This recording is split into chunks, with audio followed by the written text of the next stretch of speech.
Preciťovanie vlastných pocitov je najzákladnejšou formou liečenia.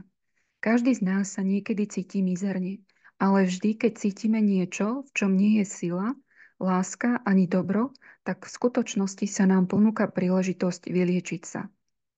Pokiaľ sme ochotní preciťovať vlastné pocity, kým nezmiznú, napomáhame tomu, aby sa rozplynuli ako para nad hrncom.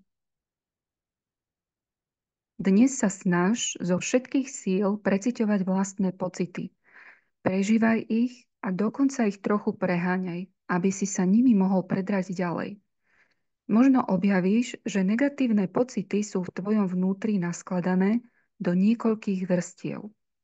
Môžu to byť pocity ľahostajnosti či pokušenia zomrieť, alebo narazíš na otupelosť či prázdnotu. Nech už cítiš čokoľvek, spál to. Uvedom si, že to nie je pravda. Neboj sa cítiť, čo cítiš. Preciťovanie vlastných pocitov je najzákladnejšia forma liečenia.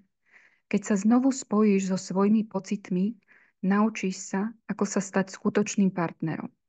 Pretože medzi partnerstvom a tým, že bez vzdialenia sa i bez hysterie cítiš to, čo naozaj cítiš, existuje priama súvislosť.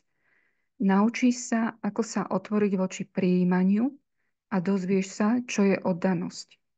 Ak dokážeš preciťovať vlastné pocity, je to dar, ktorý dávaš sám sebe i všetkým okolo.